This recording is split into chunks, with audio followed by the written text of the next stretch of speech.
Yes, people, we have an Ornstein bomb.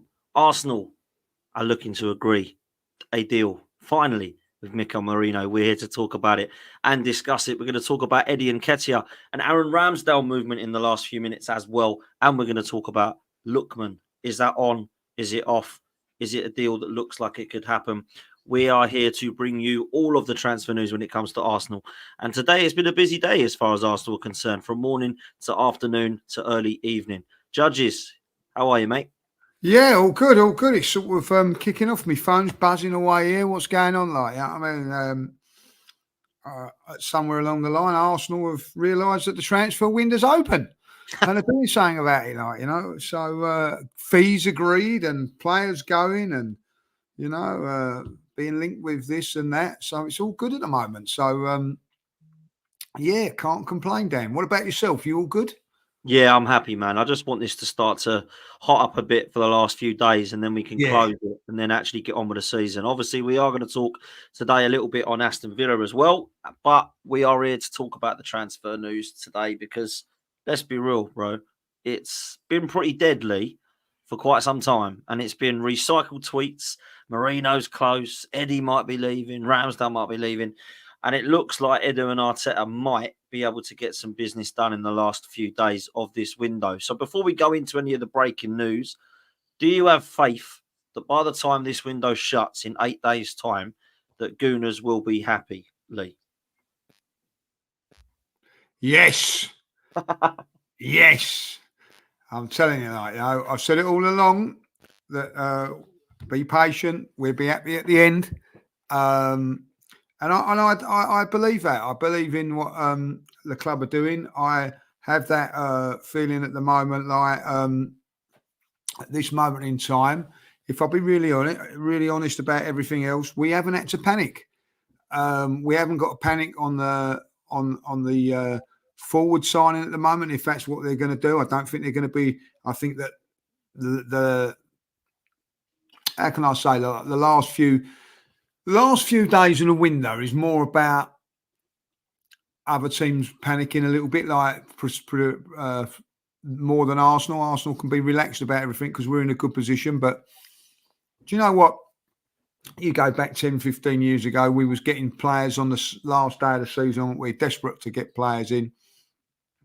I don't think we're at that stage now. We're absolutely desperate. So I think that we can get good deals in. Look, if Merino is the one that, £32 million for a Spanish international that's just won the Euros, that's a good deal. Like, you know what I mean? You can't argue. I know he's 28 years of age, but last year of his contract. Now, the longer it goes on and you've got the player saying, no, I'm not going to sign a new contract. I'm only going to want to go to Arsenal.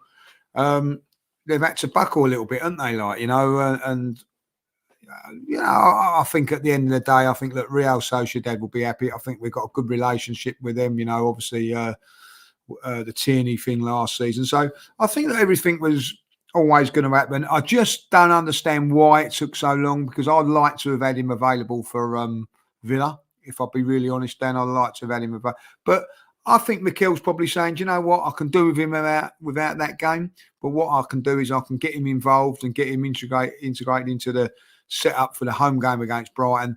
Then when we come back, those two massive games, Spurs and Manchester City, where you want everybody available, so that'd be very, very interesting. But yeah, I'm pleased with what Edu are doing, and at this moment, I think at the end of it, if Eddie goes, which it looks like it's going to be, you cannot go into the season with just two strikers, and that being Havertz and Jesus, and there's arguments that they're not. So I'd imagine then that they'll have the money to go for who they want, And then at the end of it, then if you look at it, if they were to get another 30 million for Eddie, plus say 20 million for in and around that for Nelson, that would have been about what, 60, 80 million pounds worth brought in. I've only spent 30. So yeah, all right, they've had to spend the money on Raya, so that would have come in this one as well. It gives you, that surely Arsenal got some money then to really go in with the striker. So, or an attacking option with what they're going to go. And I think they're going late with whoever it'll be like, And listen, I think that Arsenal have done their own work on Mikel to get him over the line, and so definitely needed, Dan. Definitely needed. Player, so and it's a good deal. I think from our point of view, it's not really much sell-on value. So that's why I think that we've gone in.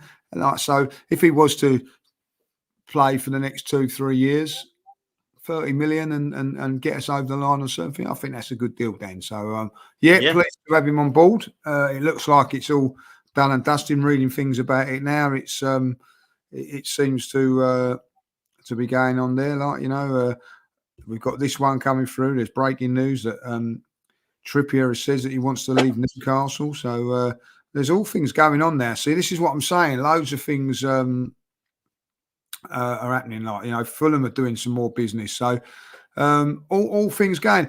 And I know we lose our heads a little bit, but it's if you're on the outside looking in. The same thing with Newcastle. Everybody going, why are they not playing the main one? Because they're trying to get the best deal for what they possibly can. So all teams are doing it, Dan. We're no different to anybody else. So listen, that's a good deal. Good deal. That you think that you're buying him for 30 million, right? And Leicester have just spent 25 million plus add-ons for Ollie Skip. Tells you a lot, that one. Mate, when you put it like that, that's fair play. Let's read out the tweet that David Ornstein did put out. It was an Ornstein bomb, as it always usually is. And this, of course, I would say one of the most reliable there are around. David Ornstein says that Arsenal have struck an agreement in principle with Real Sociedad to sign Mikel Merino. It is 33.5 million euros with 5 million euros add-ons. The personal terms are done for the 28-year-old to join Arsenal from Sociedad on a 4-year contract, and there's an option of a fifth in the club's favour. Thoughts on the price tag, Lee? I know you mentioned there Oliver Skip. I actually think it's fair for a Euro Championship winner. Spanish international, one of their better players in Real Sociedad. He's also a leader. He's captained them a couple of times. Definitely a position that we need in terms of a number 8. Good going forward as well as good defensive duties. Fair price all round for you, mate?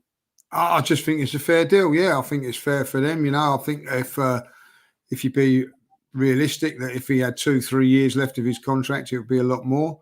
He's decided that he's told them that he's wishing to go down different avenues. So he's been honest and upfront. He's not turned around and said, no, I want to sign a new contract. He's turned around and said, look, I'm giving you the time now to say that I'm going to be leaving or want to go to pastures new. So I think it's all round, a good deal for everybody, So let's just see what happens. Listen, when that sort of comes up as it has now and Sky reporting it and everything like that, it does seem like that it should now accelerate pretty quickly. But it just shows you, everybody turned around a week ago or a week and a half ago, Dan, everybody was saying that the deal was done. And I think even Ornstein and Fabrizio had said that as well. So listen, they're not always right, So until he's got that shirt in his hand, and I'll then be convinced. But it does look like it's going to happen. Let me ask you then, because obviously this deal means that our midfield is stronger. Does he start in our midfield when everyone's fit for you, Lee? Because there's a lot of people saying that Partey is still a starter in the 6 with Rice in the 8 and Ødegaard in the 10. Do you think that things will change now Marino's come in? Do you think he's a starter? Yeah, I think he's a starter, but so is Partey. That's what you want, Dan. Going back to when we was winning leagues, was you worried when Edu and Gilberto were playing, who was playing? He's the starter or he ain't? You know what I mean? You didn't worry about it. Who's the starter on the left-hand side, Perez or Lundberg or Reyes when he come to the cup? No, you just said that's good for the squad. That builds us up. That makes us even stronger. And that's how we've got to be now as fans as well, Dan. I'm not worried, all of a sudden now, can Rice play here? What I know is that if Rice isn't playing, you've got Partey and Merino there, which isn't bad. And if Mourinho's not there, you've got Partey and Rice. And if Partey ain't there, you've got Rice and Merino. That's what I want. Quality all round. Spanish international, Ghanaian international, and an English international. That's what you want. You can even throw Jorginho in there, Italian international. So all international players playing for two places.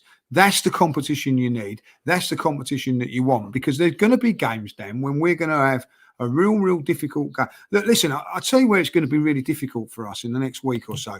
We go to Tottenham Hotspur, right? Is it the 15th of September, I think.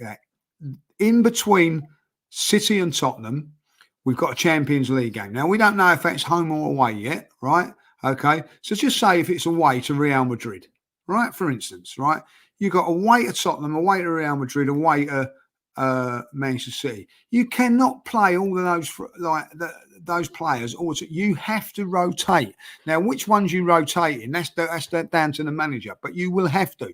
But you can't be rotating with Jimmy in the under 21s when you on games like that. You need to be rotating Trossard for Martinelli, like Partey for Merino, Calafiore for Gabriel, or whatever. Look at that. That doesn't make us any weaker. You know what I mean? And that is what we've got to do. It's all about now squad building. The squad is not strong enough up front yet. It is as a 1 to 11, but if you're going to compete on all levels, and I mean all levels, and that means FA Cup and whatever, you need to have a strong squad. That is not what we have yet at the moment, So let's hope that we get that and we can go forward and go, do you know what? I'm not worried if Partey has a rest today. We're bringing in Rice and all that. I'm not worried if Rice needs a rest because we've got quality in those areas. Now, I think in the defence, Dan, we've got it. You can even say if Ramsdale says we've got it in the goalkeeping department, but Juan Garcia looks like a decent player, what I've read and whatever, so I'm not going to go against that. But I don't think we're quite strong enough in the wide and up front areas. We are if we sign a striker, because you can then say, well, we can play Jesus out there, or we can play even Martinelli can go to the right and bring in Trossard, or whatever we can do. But rotation and squad rotation is the biggest thing at this moment in time. It's the weakness of our game. And I don't care when people turn around to me, and people have said it to me today, oh, Mikel likes a smaller squad to work with, right? Okay, well, I'm afraid those days are gone. You want a smaller squad than that, you know what I mean, to work on. That don't get into the Champions League and things like that. Yeah. But we are in the Champions League. The reality is this squad is very, very good, but it needs a little bit more depth to it. Only one or two, and we're there, And listen, people are saying about Lookman. They're talking about my mate Victor or whatever. They are an upgrade on Eddie, and that is what we want. You cannot sell Eddie and then do nothing. No, I agree. I totally agree with you, mate. And listen, before we come on to that news, because there are news about goings, midfield. Let's just concentrate on midfield for a minute. You brought up the fact that we've got internationals now, we've got backup. Is that it in midfield for you now, Lee? Is that the last of the midfield signings? Mikel Merino, not going to see anybody else come in. We've got Jorginho, Partey, Rice, Merino, Erdegaard, Vieira, and Wanyeri. So we've got 7 players all in that midfield. Is that strong enough in each position for you, bro? Yeah, it is for this season. Of course, that's going to change next season because 2 of them are going. So, they're going to have to spend a lot of money on that midfield area next. And this is what I'm saying about jigsaw puzzles and things like that. If we don't get a forward this year, right? Just say if we don't get this forward this season, right? Yeah. You go, oh, we're getting next season. We're going to have to get 2 midfielders next season because Jorginho and Partey's contracts are up. So all of a sudden, you're going to get two midfield players of that ilk and a forward. I don't think anybody can afford that, Dan. So what you've got to do is go, right, well, we'll address the forward thing this moment because we can get away with Partey and Jorginho this season. And next season, we'll have to attack the midfield again, and bring in 1 or 2 players, well, definitely 2 players to to replace them. So it's very, very vital that you don't keep getting behind, So all of a sudden, we haven't got that. It don't matter. That's for next year. Well, I'm telling you, next year's budget, you've got to bring in 2 midfield players. So at this moment in time, yes, it's strong. Yes, it's okay. But in long term, you need to address that. But in the short term, at this moment in time, a attacking option we are limited on, Dan. Especially if we sell Eddie, even more so if we sell Nelson. Because you might go, oh, what about Nelson? But I'd rather have Nelson playing in the League Cup tie than having Saka playing in the League Cup tie and things like that. So I think maybe like your youth teams will be in there a little bit more with that League Cup. But you know what I'm saying? The FA Cup comes along. We don't want to be going to, I don't know, Crystal Palace and playing a weakened team and losing. So let's hope that we get it all done, and get the deals done. Personally, I think we will. If you say me who it is, I have no idea. But they seem to be knowing what they're doing, Dan. They really do. Well, listen, this is what I'm thinking about our midfield. Before I go into that, actually, there's 500 people in here. Please make sure you do me a favour. Hit the like button. Please subscribe to the channel. Please. We're getting close to 40k and I want to get there. So please make sure we can get there as a community. If you do want to join as a member, you can click the join button. But please do make sure that you hit like and subscribe. Listen, this is where I'm at in midfield. You're absolutely bang on. Next summer, people will already be talking about it because Jorginho and Partey are both going. Now, we could sign them on for another year, but that's just not going to happen. They're both going to leave, which will leave us then with Rice, Merino, Ødegaard, and then we've got Vieira and Nwaneri. I'm not so bothered this season about the midfield now because we've got Rice and Merino that can play in the 8. We've got Rice, Jorginho and Partey that can both play in the 6. We've got Ødegaard. But after that, Lee, I have question marks. And I'll tell you why. I like Ethan Nwaneri. I think he's an absolute baller and the kid looks superb. But when we're going for a title, I'm not sure that you can rely always on Ethan Nwaneri. And if you can't rely on him, you're relying on Fabio Vieira, who I think is probably the weakest player at the club. I've got to say it. I think he's the one that I look at and think, yeah, you are weak. And that is my only question mark is, do we need some cover for Ødegaard? The other 2 positions, though, I think we've got our 2 6s. In fact, we've got 3 and we've got 2 8s with Merino and Declan Rice. I think that whether we see him or not in the next couple of weeks, I imagine we'll probably see him, like you say, after the international break in the Arsenal side, hopefully alongside Calafiori, who still hasn't really got into the swing of things. I think it will be Rice in the 6, back in the 6, and then Merino 8 and Ødegaard in the 10. So that's what I think our midfield will probably be like. And then you've got Partey and Jorginho to cover. You've got Nwaneri and Vieira on the bench as well.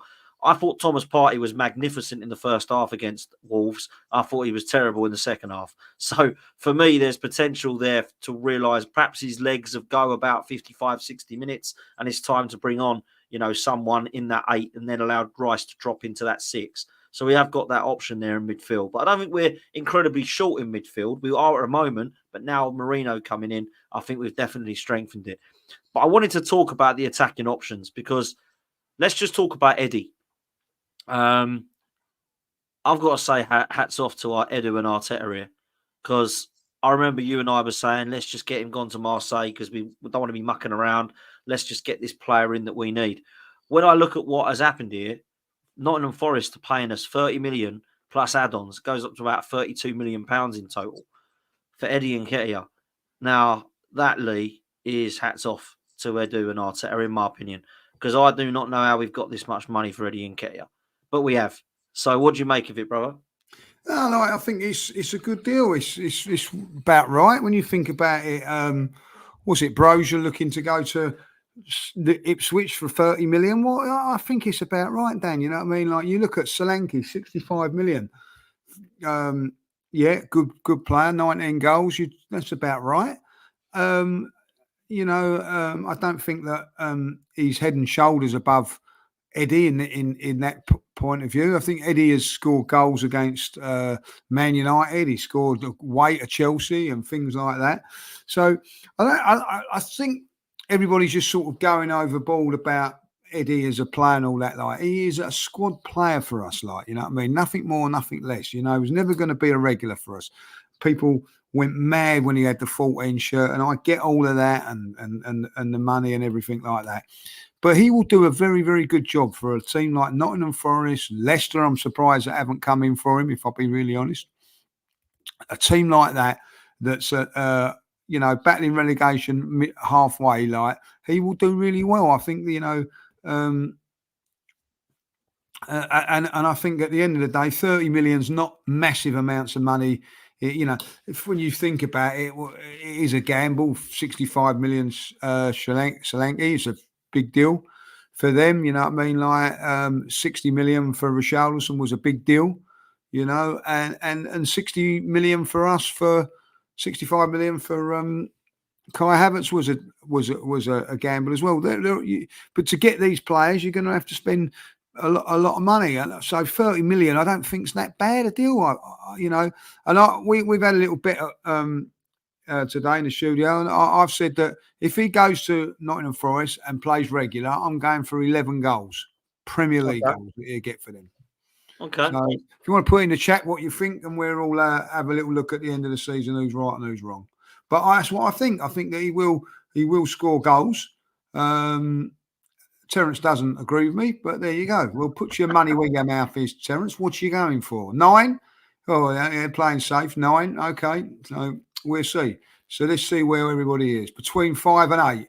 Well, that's great. That is, Terence, isn't it? Like between 5 and 8. What are you going for?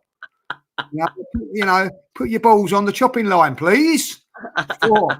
6 goals. So there you go. Like someone's gone. Quite a few. I mean, let's put now coming with 8. That's fair enough. Fair enough. 6 goals, 4 goals, 8 goals. Aaron thinks 12 goals.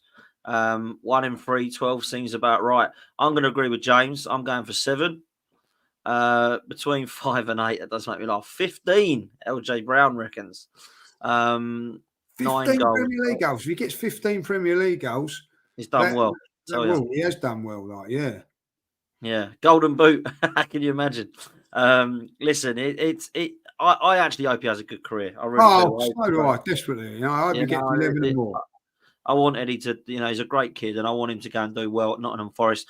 I've got to say though, I know it's a lot of money, but I still feel like Taiwo Awoniyi and Chris Wood will still play quite a lot of football at Nottingham Forest. So I don't think it's an absolute given that Eddie's going to play 35 games a season, but I do think he'll play, and I do think he'll score. And I'll go for 7 goals. I think he can score in the Premier League. He's proven that. I don't think he's great, but I think he's a good player. That's it. So that's what we'll go for. But listen, it's unbelievable to get this much money. It really is. And I've got to say hats off to Edu and Arteta for this, because I think they've managed to get that. They've done their job there. Let me ask you, Lee, the attacking options. Today, we were linked with Ademola Lookman. £50 million was being rumoured.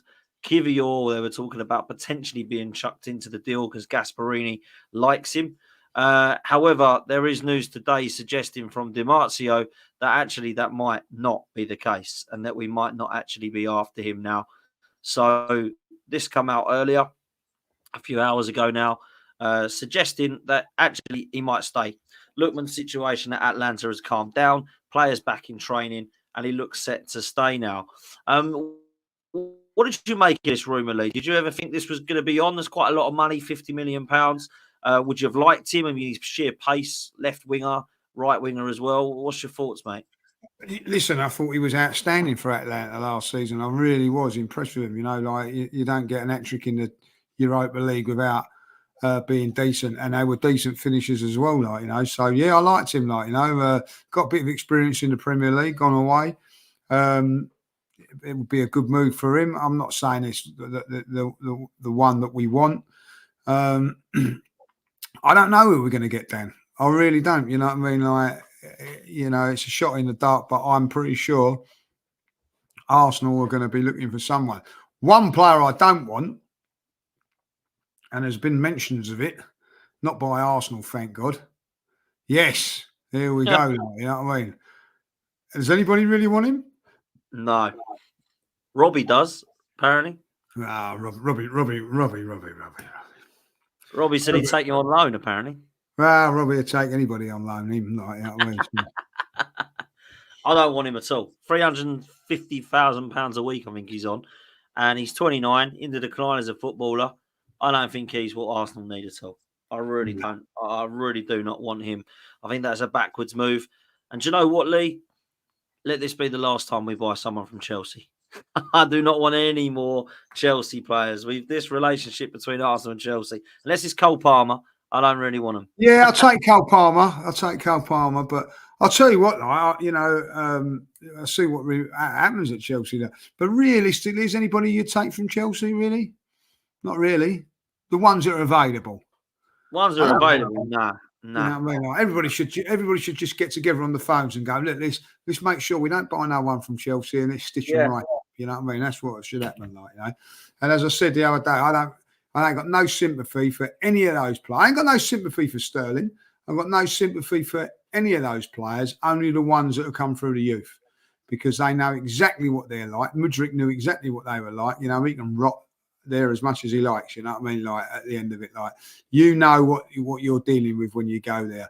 Caicedo knows it. Lavia, they're top players, Terence, but they're not on the old bomb squad, are they? Like, I'm talking about bomb squad players, like, you know. By the way, Caicedo, his levels have dropped tenfold than what I've seen of him in the last few games. I was so impressed with him at Brighton. Brighton must be laughing their head off at the moment. 115 million. And as for that Fernandes, another one, like, you know what I mean? Gee. Brendan. Well, what do you make of it? Anyone was on the topic quick. What do you make of the Maresca comments yesterday? I've not got 41 players. I've got 20. The other 20 are training in another area. What the hell is going on at that club? Like, they are being run like a circus. You know, I had Don on my show last night trying to justify it, saying it's fine. They're all going to be sold, loaned, or leave. I'm sorry, mate. It is an absolute disaster what's going on at Chelsea. It's a circus. Typical Chelsea. Listen, I said on a show yesterday, and I'll say it on here, like, I have been brought up as an Arsenal fan, as a kid, to dislike and hate Tottenham for reasons being that they're the rivals and all that, like, you know. It's been sort of forced upon me, if I'll be really honest. Like, not that it takes a lot of force, but you know what I'm saying, like, you know. Yeah. With Chelsea, I got no one's told me to dislike them or whatever. I despise them as much as I do Tottenham. I really do. The way they run the club, the way they've been now, going back in the day when I was following when I was following football, I quite liked Chelsea. Britain in the midfield, they had Walker up front. They had some half decent players. Mickey Droy, I'm going back now, like, you know, Kerry Dixon and all that. No distaste for Chelsea whatsoever. Pat Nevin, they had some David Speedy. You can name them all, like, you know. They was not never hated Chelsea. But since that Abramovich come in, and since then, you know what I mean, I've despised everything about that football club. And what they are doing, what that manager said, yeah, I hope he gets as much the same treatment as the others have got, like, when it all goes wrong for him. Gavin Peacock, I remember him as well, like, you know, I do. Like, at the end of it, like, if he gets sacked and all that, like, I'll have no, you know, he'll have a lot of money, but I've got no sympathy for him whatsoever, like, you know. I think it's quite disgusting what he said yesterday. I've got 21. What are they? You know what I mean? They're human beings, you horrible git. You know what I mean? Like that. Well, despite what you think and all that, you know, no one wants to be like that, and things that, you know, it's disgusting. I think it's absolutely disgusting. Never have I ever heard a manager come out and go, we don't have 47 players. I know you think we have, but these 20, I've told them, go train on your own because you ain't welcome. You think that's right? That is disgusting. Disgusting. It's a disgrace. Yeah. It's an absolute disgrace. But Chelsea fans, that don't matter. That's all right. We're trying to sift out the squad. We're trying to trim it down. Trim it down. What, from 47 to 20? That's not trimming it. That's halving it, mate. In fact, it's doing more than that. Unbelievable. Like, I don't know what's going on. But listen, Lee, long may it continue, mate. Because are not going to win anything with Chelsea. They're not going to. Deja vu.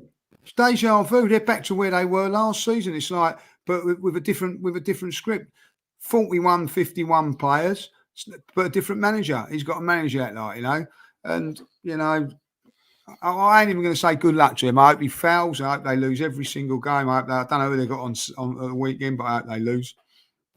I want them to win 2 games. Tottenham at home, Tottenham away. That's it. Other than that, that's it. Done. I think that's fair. Mark says changing to Swiss tonight. They're playing tonight, then, are they? Yeah, they're Chelsea. playing in the playoff Europa Conference. Playoff. How the mighty have fallen. It's fantastic, isn't it? Like, you know what I mean? Oh my word! Out there, and it's hope you get knocked out. You know what I mean? So don't forget, they was in the Europa League until Man United won the FA Cup. You know what I mean? So they got knocked down a peg. 8 o'clock tonight. Chelsea versus Servette. I'm going to be tuning into that. I'm going to be tuning into it. Go on, Servette. Didn't we buy Senderos from Servette? Go on. Well, the only time I've seen a Servette is when you're at a dinner table. Yeah, the dinner table. Yeah, exactly. Do you know there was actually a team? I don't know if they still are in it. There was a team in this conference league called B14 or something, or B42 or something. That's how crap this competition is. Honestly, mate, it is a shambles. Absolutely shambles. It really is. But there we go. Hold on, what's this here? They are charging their fans £5. Well, it's not on TV then. It's not on TV. Oh, wow. Wow. That's crazy, isn't it? Charging their fans. I wonder if Raheem Sterling will be paying for that. Like, I mean, I bet he ain't. That's crazy. LJ Brown saying on an app. Apparently it's on an app. It's £5 to watch. If you want to watch Chelsea Servette, it's £5 to watch. It's not on TNT tonight then, like, you know? Apparently not, mate. Apparently not. They only show the big games, mate. They only show the big teams. Listen, let's go back to Arsenal because there is rumours as well on Aaron Ramsdale. I wanted to get your thoughts on this one. I do feel like he's going to go, Lee. Now, there was rumours of Wolves, and now there's rumours of Southampton. Apparently, Southampton are preparing a loan bid for Aaron Ramsdale. Arsenal's preference is to do a permanent deal or at least a loan with an obligation. Wolves have also held talks and are exploring a loan with the option to buy. So I think this one stays the same for me. If Wolves and Southampton want him on loan with options to buy, I would reject it.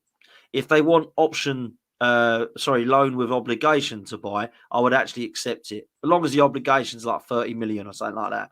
Where do you stand on this one, brother? I'm torn. I'm torn on this one because, like, you know, I do feel that he deserves to have first team football, even if it's a year's loan. You know what I mean?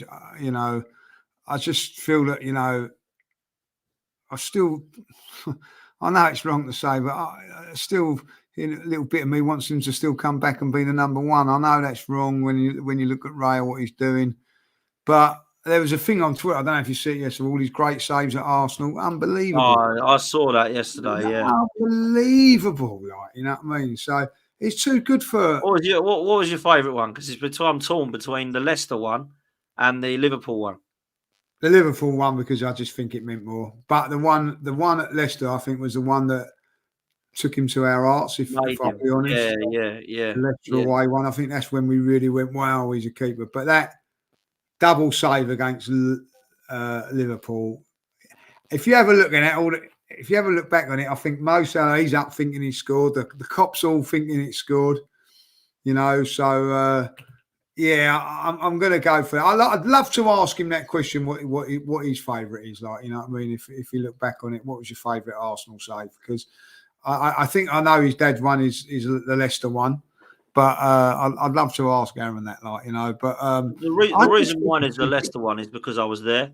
So I think because I was there, I wasn't at Anfield, and I think for me, seeing that, I was right behind it. I thought it was.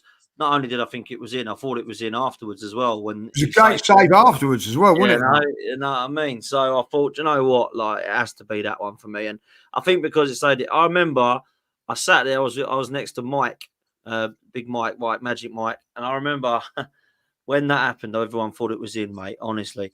And then I remember straight away a tweet from Peter Schmeichel, which said, I have just seen the best save I've ever seen from Aaron Ramsdale. And I thought to myself, that's enough for me to realise that's the number one. But listen, tremendous. There was ones that they showed actually on the reel I'd forgotten about, Lee. Do you know what I mean? How good they were, like it's. Do you know? I'm going to say, let's just change the subject a little bit. Like the best save that I've seen isn't his one though. Like, you know what I mean? Like it was the one. Yeah, the best save that I've seen for a very, very long while from an Arsenal goalkeeper was Leno against Tottenham at Wembley. Do you remember that one? Yep. That incredible, sensational double save. That is, like, so I'll go there. Reggie Seaman's one again in the semi-final. Yes, that's the best one. Yeah, I'd go along with that. But I just think that Leno one against Tottenham was sensational as well. Like, you know what I mean? So yeah, but put me in this. Come on, let's get in the chat here. They're all saying Seaman versus Sheffield United. Like, so what's your favourite? So what I'm going to ask you now is like, what's your favourite one you've seen as well live? You know what I mean? So. So if you was at that game, so you could, like, it would be the Sheffield United one, I suppose. Like, so I would go. The ones that I've seen live would be here. I'm with Aaron. This one, I don't know if you remember this one. That was ridiculous. How the hell that did not go in, I do not know. That is the one at Highbury, Lehman against Raul. I was there for that, a 0-0 draw, and I thought, how the hell has he saved that? Yeah, I remember that one. I remember that one. That one's probably the best one for me live. But the one I've seen on TV that weren't at is obviously David Seaman's against Sheffield United. Yeah. That's ridiculous. That's crazy. That was incredible. Like, you know what I mean? That was an incredible one. One of the best. Well, I think he's the best. He was in the studio today, apparently. Like, I missed. They didn't tell us. It was David Seaman. Like, so. Oh, really? Yeah. Done an interview today, but. I do you remember? I don't know if you remember it. You won't remember it in '91. He made a save at Sunderland, which was incredible as well. Like, you know what I mean? Probably the best goalkeeper. Yeah, David Seaman. I must admit, I saw. I don't know if you remember this save when we beat Southampton in the FA Cup final. We saved from Brett Omerod. It's phenomenal. Yes, yeah, phenomenal save. Absolutely brilliant save. If you look at what he's doing there for that save, in terms of his coordination, it's one of the best saves and never ever spoken about. And that's the thing with David Seaman. His coordination was the best. Yeah. Where his right foot was from his left foot. He was outstanding for me. Yeah, best goalkeeper Arsenal have had, in my opinion, was David Seaman. Yeah, Jens Lehmann I loved as well, but David Seaman absolutely by far for me.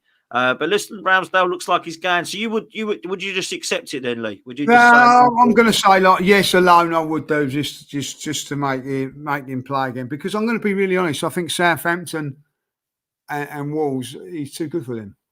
Yeah, he is. Yeah, he is. He is too good for them. And I will say, hasn't committed. So like, I think would be probably one of the best signings of the summer. That will, if Southampton sign him. Yeah. No, I mean, I'm surprised. Like, Chelsea, I'm very surprised. They haven't upgraded and gone for him really. But yeah. Listen, Peter Schmeichel is clear. Yeah, I'm not saying that David Seaman's the best in the Premier League ever, but he's certainly the best Arsenal goalkeeper. That's for sure. He made a great save. They showed it the other night. Who did? Schmeichel or Seaman? Yeah, I think it was the game that we beat. Ian Wright was on it. I can't remember. And he saved from, I think it was David Wright. No, who was it from? Christopher Ray, I think it was, when he was on the floor and he saved it. It's an incredible save. So Highbury, like, if anybody can remember what goal, I think it might have been when we beat them 3-2. Ian Wright cuts around and does some stuff. Oh, yes. Well, we beat them 3-2. David Platt with a header. Yeah. I think he's in that game that Schmeichel, I think as it happens, Schmeichel makes the save. If I remember rightly, Schmeichel makes this unbelievable save. It goes out for the corner and we score from the corner. If I remember rightly, I might be wrong. I might be wrong on that, like, you know what I mean? But like, yeah, he made it. Do you know Ian Wright never scored against him in a league game? Scored against him in the Community Shield. A wonder goal. Do you remember that at Wembley? A wonder goal in that lovely yellow kit with the 3 stripes down it, like, Yeah. He never scored against him in a league or cup game, like, Yeah, for me, he's number one, Peter Schmeichel. People talk about Petr Cech and Alisson. Nah. I'll say Peter Schmeichel, number one. Schmeichel with that, but I love what Perez done to him at Villa Park. Remember that? Oh yeah, that was one of the best. That's the best Perez goal. Oh my God. Lobbed him. That was unreal when he done that. Like, you know what I mean? Yeah, So, that was, man. That's the best Perez goal without doubt. And he magic. scored loads as well. Magic. Yeah, I think it was against him as well. Like, you know, some magic. The other Perez goal I loved was the goal against Southampton at where he chipped him. That was our first of our 49 unbeaten. Yeah, 6-0. Yeah. He scored that trick. Who else got the hat trick that day? Jermaine Pennant, wasn't it? Jermaine, well done. Yeah, well done. Yeah. Listen, it's incredible, really. It is incredible. But it's a bit of I didn't think we're going to be doing a little bit of reminiscing today, Lee, but it's nice. Oh, I love it. Why not reminisce? This is what we got to do, like, you know what I mean? Like, absolutely, mate. Yeah, absolutely. So listen, Arsenal. Mikel Merino is in. Calafiori is in. Looks like Aaron Ramsdale could be out and Juan Garcia could be in. We need to get this attacker in now, Lee. And my last question to you is simple. Are we going to get a striker? Are we going to get a winger? Or are we going to get a nobody? We are not getting a nobody. It'll be one or two, either or. I don't know which one. A winger or a striker, but you're not sure which way they'll go. Yeah, but they will definitely get one in. Yeah. What would you prefer? Let me ask you. I don't know if I've asked you that. Striker or a winger? Striker. Yeah. Because I'm with you. I think Jesus can go wide, gives him more options, more game time. That's what I would do. Yeah, no, that's exactly what I would do as well, 100%. It's big up to Henry, by the way. Hope you're well, brother. Make sure you go follow Henry Talks Football. And make sure you go follow Saeed as well. He was in here earlier also. Listen, bro, I honestly don't know how I'm feeling about these next 8 days, but I'm quite worried that we won't be excited by the end of it. I'm hoping that we will be. But I'm actually quite worried about the weekend as well. So I wanted to finish by asking you on that. Because obviously Villa's a tough case to go, man. Where are you at with this game, bruv? And what changes would you make to the 11? I'll tell you where I'm at again. You might think I'm over dramatic on this, like, but hear me out. I think, you know, if Arsenal win this, doesn't mean to say that they're going to win the league. But I think if we lose on Saturday, I think the league is going to be a tough ask. And you go, well, it's only one game and all that. Like, I just think, you know, how I look at it is that City, you've got Ipswich at home, Brentford at home, West Ham away in the next 3 games. That's 9 points. So by the time they play us, they'll be on 12 points. We go into that game at the Etihad on 12 points. We are away to Villa, away to Tottenham, home to Brighton. If we drop points against Villa, we drop points against Spurs, we could be minimum 4 points. Right? Minimum 4 points, maybe 6 points if we lose both. And then they went and beat us. By the middle of September, we could be 9 points down on City. Good night. Good night. So this is how massive this game is. We have to win this game. People say to me, oh, where do we improve on last season? How are we going to improve on last season? Whether you get a striker or not, I tell you where we improve by getting results against the teams we didn't do well against last. We didn't get no points against this team. So, you know, if we win this game tomorrow, that gives us 3 more points than what we did last season, like, you know. So it's a big game, this, like. And I also think it'll give us confidence going in there. Also, I will say this to anybody on here, like, if Manchester City are playing Aston Villa on Saturday, who do you think will win? You'd be going, oh, Man City are going to win that. Yeah. Right? So we have to go there and get that result, like, you know what I mean? And I think we will, like, you know, because I think that we are, I'm not being biased when I say this, I think Arsenal and Man City are level, maybe even 2 levels up on the rest. Definitely a level up on Liverpool. Liverpool, it's like Man City, Arsenal, Liverpool. And then I think, if I'm being really honest, there's a bit of a gap. And that means that we should go there and get this result. But, you know, listen, it's a difficult place to go to. I felt we deserved a point last year. I don't know how you feel about that. I didn't think we deserved to lose that game last year. Well, I thought the goal should have stood. He scored at the end. So that would have been a draw. I didn't think we played horrendously, but we certainly weren't good enough to get 3 points, in my opinion.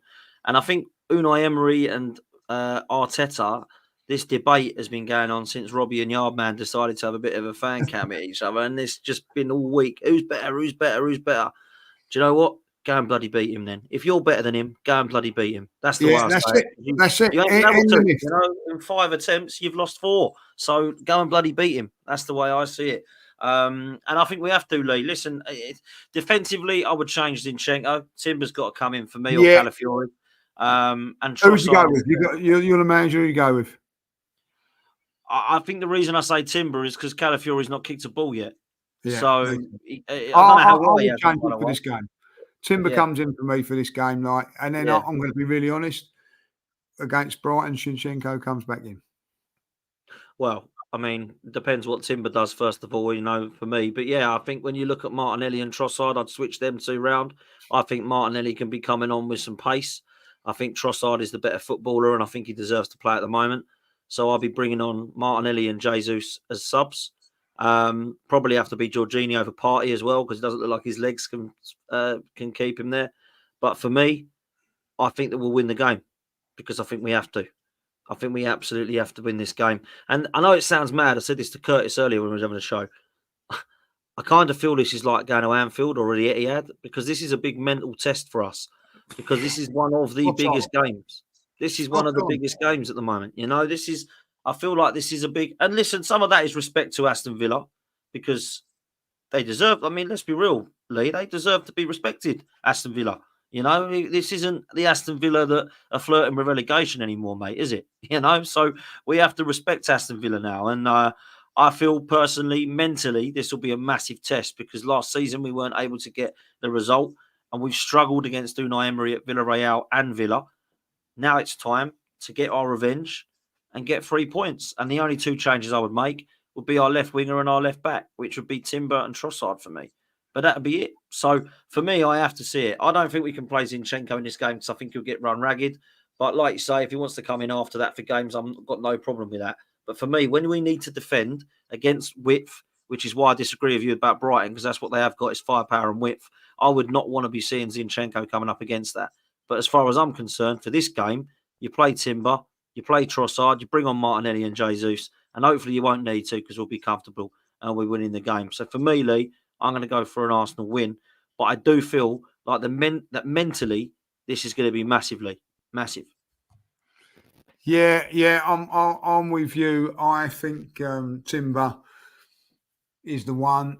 And I'm going to say it now, and I'll be really honest with you. Like this is. I said it earlier on. People, you know, I'm not overgoing one. It's a statement game. This is. You know, this is a team that's top 4.